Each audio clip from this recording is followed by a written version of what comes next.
Alessandro, agora eu quero ouvir o Alexandro, como ele mesmo disse lá quando a gente conversou aí e eu dei as boas-vindas a ele.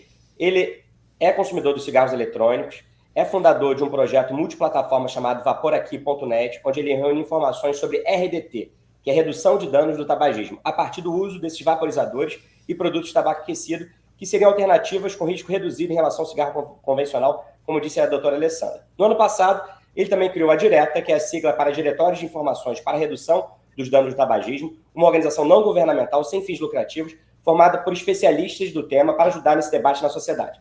Alexandre, você passou 15 anos fumando cigarros tradicionais e só conseguiu abandonar o hábito com os dispositivos eletrônicos.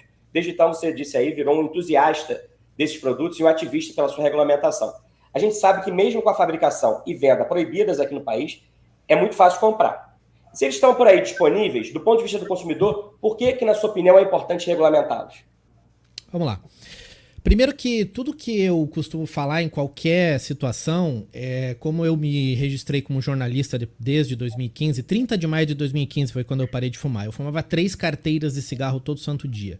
Tentei parar com força de vontade, adesivo, goma de mascar, remédio, acupuntura, tratamento psicológico, perdi as contas e já tinha me resignado a continuar fumando. Até que eu descobri o tal do cigarrinho eletrônico, do vape, do vapor, né? Tem muitas nomenclaturas, algumas erradas, algumas certas, mas enfim. E 30 de maio de 2015 eu parei de fumar e aí eu fiquei impressionado, né? Como é que eu consegui fazer uma coisa que eu não tinha conseguido, mesmo tentando muitas vezes, e comecei a estudar o assunto e desde lá, de lá pra cá, eu me especializei nisso. Então eu acho que existe aquela famosa frase que se você dedicar mais de 10 mil horas a um assunto, você se torna um especialista. Eu acho que dediquei muito mais que isso. Então o que eu falo aqui e em qualquer outra situação não é a minha opinião, é baseado em pesquisa, é baseado em estudos científicos, em periódicos acadêmicos, então não é a minha ideologia que está aqui. É a matemática, física, química, dados. A gente sabe que o Brasil hoje tem o comércio de cigarros eletrônicos proibido desde 2009 pela RDC 46, então existe uma regulamentação, só que ela optou pela proibição. Pois bem, a prática é que o mercado hoje é liberado. Você encontra cigarros eletrônicos em qualquer lugar, você tem baladas, inclusive. Eu moro em Curitiba e tem baladas em que você não pode entrar com o seu cigarro eletrônico porque lá vende. E aí você tem que comprar pelo preço que eles cobram. Você tem postos de gasolina, distribuidores de bebida, enfim. E a proibição também traz a falta da informação sobre os produtos, né? Não se fala sobre eles, existe aquele tabu, existe todo um marketing extremamente ideológico, praticamente um terrorismo midiático de alguns grupos proibicionistas anti-cigarros eletrônicos que entendem que a coisa do jeito que tá boa. Eu acho que não tem ninguém pensando que a coisa tá boa. E hoje a coisa está assim com a proibição que ocorre desde 2009. Então as coisas estão do jeito que estão porque nada mudou e não foi feita uma adaptação do que a gente... Porque a gente tem que pensar assim, tá, ok, mas vamos fazer o quê? Existem países que já regulamentaram? Existe. O que aconteceu com esses países? Bom, nós temos o índice de menores não fumantes utilizando cigarros eletrônicos de menos de 1%, que é o pior dos casos, que ninguém quer um menor de idade que não é fumante e passa a usar cigarros eletrônicos. 0,8%. Isso na Inglaterra. São dados atualizados de 2020, se eu não me engano. Nós temos pesquisas científicas que mostram que o interesse pelos produtos por pessoas que são adultas e não fumantes é muito pequeno. Onde você tem uma regulamentação rígida, não é nada liberado, oba-oba, você não encontra em qualquer lugar, você tem ali todo um controle do que entra, do que sai, do que multas pesadas. Então, assim, hoje no Brasil, se a gente continuar com essa proibição, a regulamentação que existe... Quem aqui não sabe onde você compra um celular sem nota, um notebook? O mercado ilegal existe porque a fiscalização não é possível num país com dimensões continentais a gente conseguir fazer uma fiscalização 100%. Parece que os últimos dados foi que aumentou em 600% o número de apreensões de cigarros eletrônicos sendo importados do Paraguai, que é o principal centro de distribuição desses produtos. Quem é aqui que imagina que isso vai resolver a situação mantendo proibido? Eu, como consumidor, não quero que os cigarros eletrônicos estejam da forma como estão, com esse mercado alastrado no Brasil, com pessoas consumindo qualquer tipo de produto, sem qualquer controle, sem qualquer qualidade, sem garantia. A pessoa compra sem saber o que está comprando, níveis de nicotina errados, quando a pessoa quer parar de fumar e fuma uma carteira de cigarro e quer fazer uma transição para o cigarro eletrônico, é vendido um produto a eles que simplesmente não condizem muita nicotina, a pessoa pode ter uma overdose de nicotina. Então a regulamentação para a liberação do comércio, para o controle desse comércio, ela é muito necessária. Já é comprovado em países avançados que ela funciona muito melhor do que a proibição. Então eu, como consumidor, eu não consigo imaginar como é que essa decisão ainda não foi tomada, porque eu vejo pessoas parando de fumar usando cigarros eletrônicos, como eu fiz, muitos testemunhos e histórias que eu recebo pelo direct do Instagram, WhatsApp e comentários do YouTube, pessoas agradecendo: olha, Alexandre, obrigado pelo seu conteúdo, eu fumei por 30 anos, por 20 anos, por 40 anos, nada funcionou, o cigarro eletrônico me ajudou e há 6 meses, há 2 dias, há 1 ano parei de fumar. Então eu, como consumidor, entendo que a situação como está tem que mudar, senão a gente vai ter cada vez pior o agravo dessa situação de mercado ilegal e de consumo equivocado dos produtos. Eu quero só fazer um adendo, eu acho interessante essa colocação da Alessandra, porque hoje tem produtos de alimentícios, né, que tem menos sódio, menos açúcar. É o mesmo produto, só que com algumas coisas a menos que fazem menos mal à saúde, que são redução de danos.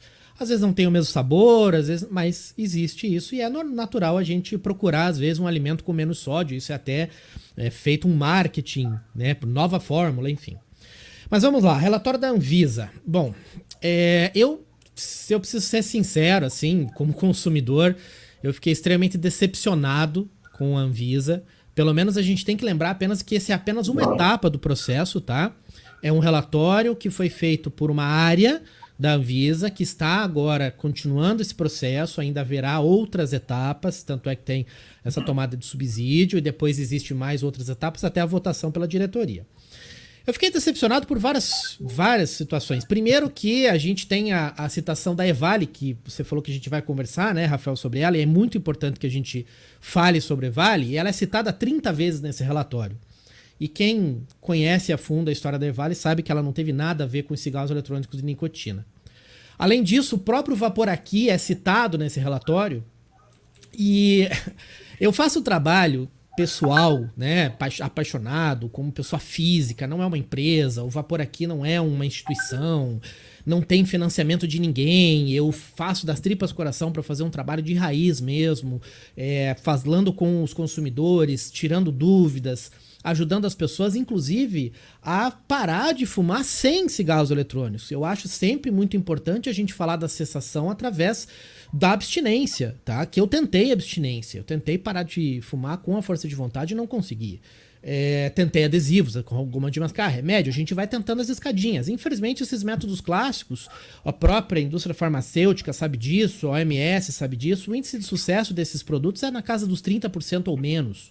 Então, 7 em cada 10 pessoas não conseguem parar de fumar com esses produtos que estão na farmácia. E vai fazer o que com essa galera? Eu era um deles.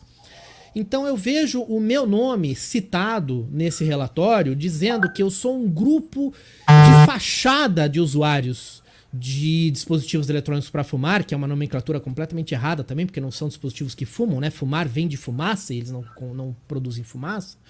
Então, o Vaporaki é citado como um grupo de fachada que prolifera com o suporte da indústria. Então, deixar bem claro, gente, que eu estou aqui como consumidor, jornalista totalmente independente, com o maior prazer em dividir o painel com o Sandy, com a Alessandra, mas eu não tenho nenhuma ligação com a indústria tabagista. Eu converso com a indústria, quero saber o que está acontecendo, eu monitoro ela, assim como ela é monitorada por outras organizações, mas não existe nenhum vínculo, nunca existiu. A gente tem esse contato porque é natural, eu sou um interessado nessa regulamentação.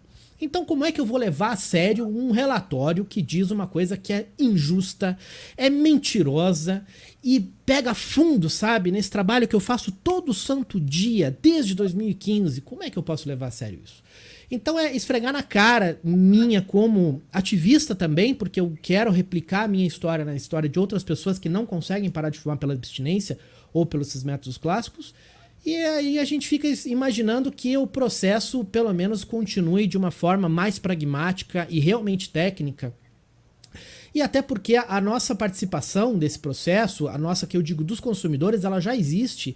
E a Alessandra falou, eu achei muito curioso que não houve, né, a citação do material que foi entregue. Eu participei do processo das consultas que aconteceram com a Anvisa lá em Brasília, no Rio de Janeiro, e foi aberta, não é a primeira vez que eles abrem, né, tomada pública, tomada de subsídio e consulta pública, e em janeiro de 2021 aconteceu uma dessas, que a gente inclusive divulgou para os consumidores, e foi feito uma participação muito importante, 39% das contribuições, das mais de 3 mil contribuições para 147 temas, 39% foram de consumidores querendo a regulamentação do comércio de cigarros eletrônicos no Brasil.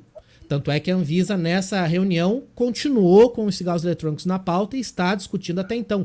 Senão, eles teriam saído e a pauta teria sido só para a partir de 2024. Então, a gente tem sim consumidores, ao contrário do que as pessoas aí, algumas pessoas falam, e no comentário, no vídeo, na mídia social, comentar é fácil, falar o que você quiser é fácil. Difícil é você falar baseado em uma coisa que está lá escrita, pesquisada, com credibilidade, com metodologia. Então eu não falo o que eu acho, eu falo que aquilo que eu li, que eu entendi e que foi feito de uma maneira sem viés, sem interesses escusos. Eu quero aproveitar então que a palavra está com você, porque aqui tem aparecido aqui nos comentários um questionamento de parte aqui dos espectadores falando assim, mas o cigarro eletrônico não é um remédio contra o cigarro convencional. E eu acho que é importante você esclarecer, você já disse isso aí, mas eu acho que vale a pena. Na verdade, assim, ninguém está dizendo aqui, e nenhum de vocês disse, que o cigarro eletrônico não traz riscos. Ele tem, obviamente, algum risco para a saúde. Todos vocês falaram, vocês três. A questão é que, em comparação, com base nos estudos que vocês têm, em relação ao que já acontece em outras partes do mundo, os riscos são reduzidos em relação ao cigarro convencional. Então, assim, alguns espectadores aqui estão questionando que, da maneira como você fala, fica parecendo que o cigarro eletrônico seria um remédio contra o cigarro convencional. Eu quero que você esclareça isso, por favor. Na verdade, vamos lá. O cigarro eletrônico, pelas pesquisas, enfim, mas eu acho que é muito difícil você colocar um percentual, né? Porque existe o Public Health England, que fala em 99%, existe também um número de 95%, só que não é assim preto no branco, né? Você tem ali vários compostos que podem oferecer 90% a menos, 70% a menos, 62% e assim vai. Mas não há nenhuma dúvida de que esses produtos são menos prejudiciais porque é uma simples questão de combustão. Eu brinco que se você sair agora, pegar grama e fazer um cigarro de grama e fumar, você estará tendo combustão, monóxido de carbono, um monte de coisa errada. Beleza. O cigarro eletrônico foi inventado em 2003 por um chinês chamado Hong Lik, farmacêutico, engenheiro, para que ele conseguisse parar de fumar e porque o pai tinha câncer de pulmão e o pai conseguiu utilizar o protótipo ainda em vida, mas veio a falecer por conta do tabagismo que ceifou a vida dele por conta do câncer de pulmão. Então o cigarro eletrônico foi inventado para substituir o fumo quando a pessoa não consegue parar de fumar. Eu, como consumidor, defendo que o cigarro eletrônico deva ser oferecido para adultos fumantes, que ele tenha fácil acesso a esse produto, enquanto você minimiza ao máximo, que eu acho que é muito difícil e a gente tem que ser muito pragmático, que vai ser impossível impedir 100% o uso por pessoas que não fumam. As pessoas têm curiosidade, enfim, depende da regulamentação para minimizar isso ao máximo. A redução de danos não é o perfeito, é o que é possível, até porque a gente tem que amargar quantas dezenas de milhares de mortes por ano por conta do trânsito. Vamos fazer o quê? Impedir que tenhamos carros nas ruas? Não, a gente vai falar para o cara usar cinto de segurança, não beber enquanto dirige, ficar dentro do limite de velocidade, mas a gente tem que entender que não vai acabar com as mortes no trânsito, a gente não vai acabar com uma situação ideal. Só que do jeito que está hoje, é a pior situação possível. Proibido, não tem informação, as pessoas usando sem saber que faz mal, as pessoas não usando que poderiam trocar um vício que mata por uma utilização de nicotina que é um agente viciante e é uma substituição de uma coisa muito ruim por uma coisa muito menos ruim, que você pode utilizar também como trampolim para você zerar como é o adesivo e a goma de mascar. Também você vai lá na farmácia e você pega X% de miligramas. Aliás, Alexandre, perdão. Alessandra, desculpa te interromper, assim, eu só queria colocar em perspectiva a Evale, Porque assim, a gente tem que só colocar em contexto que nos Estados Unidos existe um comércio de cannabis, tá? Sim. Em muitos estados é permitido o uso, inclusive recreativo, em muitos estados só medicinal, em vários estados, inclusive recreativo, você não precisa ter nenhuma receita, vai lá na loja, compra pra chapar. Ok, perdão pela palavra coloquial, mas é isso. Pois bem, em qualquer mercado regulado de produtos existem inovações técnicas e científicas, e um produto que foi lançado, se eu não me engano, em 2012 ou 13, foi o cartucho de THC concentrado, que inclusive é redução de danos. Onde você fuma um cigarro de maconha, você está adquirindo danos pela combustão. Quando você vaporiza um líquido de THC concentrado, você não está tendo a combustão e está tendo a vaporização. Até então, o comércio desses produtos estava sendo tranquilo, ninguém teve problema nenhum, até que começaram a ficar pessoas doentes, mais de 2.500 hospitalizações, mais de 60 mortes. No frigir dos ovos, o que acontece? Nos Estados Unidos, um vaping device, um vaporizador, ele pode ser tanto de nicotina quanto de THC. Isso é normal para muitos estados. Então, quando você fala, não existe um cigarro eletrônico, é um vaporizer.